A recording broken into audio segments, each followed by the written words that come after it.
Hello and welcome to another Busy Bug Homestead video. So I am going to be planting this very sad tray of cabbage because this is the stuff that was supposed to go with my broccoli and my cauliflower, and I overplanted that and ran out of room. And then we got a lot of cold, a lot of snow, and a lot of wind, and I just didn't get back out here to plant it. So I have a couple in here that are salvageable. We are going to be planting them in this little bed right below me here next to the lettuce that is also looking extremely sad because of that wonderful non-planned snow day. So we're just gonna get right into it. I'm gonna plant these in this bed, as many as I can fit in here. I'm gonna plant them kind of close because, I mean, I've never had a problem planting them close. So we're gonna do rows of 2 all the way down the bed, add a little bit of plant tone fertilizer in with them, and eventually get them netted. But I am out of PVC pipe, so I will not be netting today. I will be coming back with net probably in like the next 2 days to keep the cabbage moths off of them, which I am watching fly all around me here. So they are around, and I know they will be coming after my beautiful tray, sort of beautiful tray of cabbage. So let's get these put into the ground, and yeah, we'll talk about them as we go. All right, so I'm gonna try and show this as best I can because of how bright the sun is, but it's just like planting anything else. I'm going to make my hole, pop my plant in, or a plant tone in there, and probably add some onions in here just for pest control for anything that might slip through the fabric. So the cabbage that I have in this tray, it's looking kind of sad because it is a little dry. I have the Red Express here, and then these are the flat late Dutch, but the larger ones. I'll put the packets up. I don't remember the exact names, but I do have the packets and I have pictures of them, so I will put a picture of that up right here for each of the ones that I'm talking about. I don't have a lot of the flat late Dutch because I do have some already growing out in the garden beds. So we are just going to go right into throwing them in these beds. So I'm going to be doing just doubles all the way down the bed. So I'm just going to plant them and we'll talk about it after.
All right, so I'm going to water this in real quick and then I will be mulching it.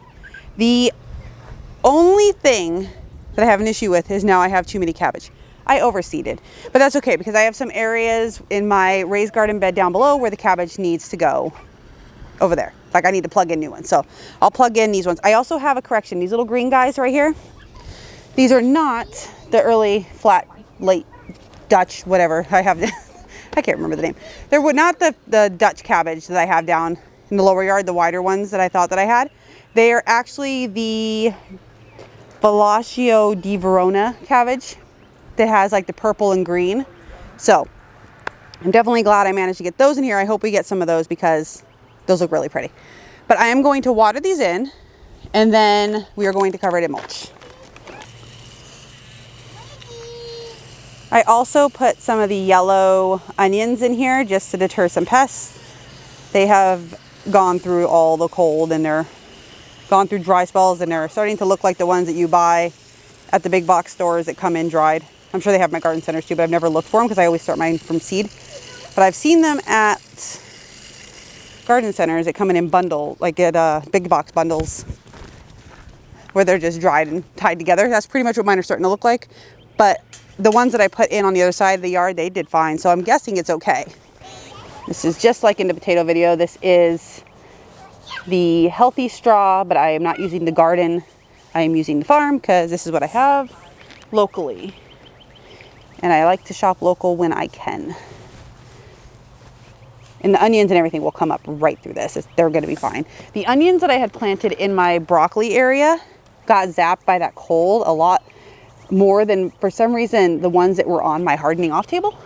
They were not as affected, the hardening off table ones, but the ones that were already planted in the ground did not like that cold at all, and they started wilting. I don't know if they're going to come back. I'm hoping they do. We will see what happens, because those were all of my reds.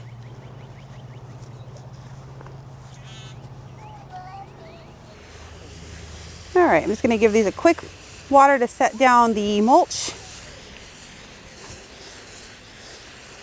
I'm also going to water my lettuce while I'm over here because it's looking like it's sad. Poor lettuce. It likes to be cold, but it does not like the snow. All right, so that is going to do it for our cabbage video. I will be plugging in these leftover cabbage. I think I have probably like 10 or so left over into other areas of the garden where I can just grow them on, because I pretty much will put vegetables anywhere. They won't be getting covered if they're not in the designated cabbage areas, because I can't just net one spot.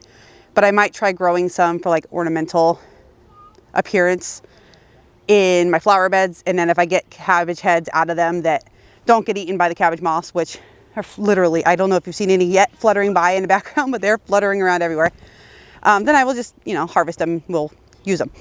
But that is going to conclude today's planting for the cabbage, and thank you so much for joining us, and we will see you next time in the next video. Bye.